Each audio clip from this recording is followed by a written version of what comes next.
নমস্কার, পজিটিভ বার্তায় আপনাদের প্রত্যেককে জানাই স্বাগত। চলুন দেখে নিই এই মুহূর্তের বিশেষ বিশেষ পজিটিভ খবরগুলি। দেখতে থাকুন পজিটিভ বার্তা। বীরভূম জেলায় প্রথম এইচপিএলসি পদ্ধতিতে অত্যাধুনিক ল্যাফিনাইট 2 মডেলের মাধ্যমে থ্যালাসেমিয়া নির্ণয় এবার শান্তিনিকেতন মেডিকেল কলেজ ও হাসপাতালে। সুলভে অত্যাধুনিক চিকিৎসা পরিষেবা পৌঁছে দেওয়ার শান্তিনিকেতন মেডিকেল কলেজ ও হাসপাতালের মূল লক্ষ্য, যার জন্য প্রতি মুহূর্তে অত্যাধুনিক চিকিৎসা ব্যবস্থায় এই মেডিকেল কলেজ ও হাসপাতাল সুলভে মানুষকে নিরবিচ্ছিন্ন উন্নত স্বাস্থ্য পরিষেবা দিয়ে চলেছে। এইচপিএলসি পদ্ধতিতে অত্যাধুনিক ল্যাফিনাইট 2 মডেলের মাধ্যমে থ্যালাসেমিয়া নির্ণয় সেই রকমই আরও একটি গুরুত্বপূর্ণ পদক্ষেপ। থ্যালাসেমিয়া একটি জিনগত রক্তের রোগ, যার ফলে দেহ পর্যাপ্ত সুস্থ হিমোগ্লোবিন তৈরি করতে পারে না। এতে আক্রান্তদের রক্তাল্পতা দেখা দেয় এবং নিয়মিত রক্ত সঞ্চালনের প্রয়োজন হয়।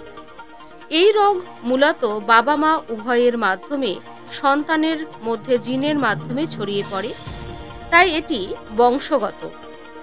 ভারতের অনেক রাজ্যের মতো আমাদের রাজ্যেও এই রোগের প্রকোপ দিন দিন বাড়ছে। সচেতনতার অভাবে বহু মানুষ বুঝতে পারেন না যে তারা থ্যালাসেমিয়ার বাহক। একমাত্র সময় মতো স্ক্রিনিং টেস্ট করালেই জানা সম্ভব কে বাহক এবং কে নয়। পরিসংখ্যান বলছে আমাদের দেশে থ্যালাসেমিয়া ক্যারিয়ার হার 3 থেকে 4%, প্রায় 5 থেকে 6 কোটি মানুষ। এই হার প্রতিদিনই বাড়ছে। চিকিৎসকেরা মনে করেন জনসচেতনতা, প্রাক বিয়ের কাউন্সেলিং এবং স্বাস্থ্য পরীক্ষা এই রোগ প্রতিরোধে প্রধান অস্ত্র। এই রোগের প্রতিকার করতে সঠিক সময় স্ক্রিনিং প্রয়োজন। রক্তের সেই স্ক্রিনিং বা পরীক্ষা এবার অত্যাধুনিক প্রযুক্তিতে মানুষ পাবেন শান্তিনিকেতন মেডিকেল কলেজ ও হাসপাতালে। হাসপাতাল কর্তৃপক্ষ জানাচ্ছেন যে থ্যালাসেমিয়া নির্ণয়ে এইচপিএলসি পদ্ধতিতে অত্যাধুনিক ল্যাফিনাইট 2 মডেল মেশিন বীরভূম জেলায় এই প্রথম।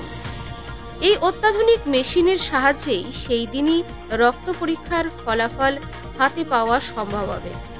বর্তমানে রক্তের এই রিপোর্ট পেতে একাধিক দিন লেগে যায়।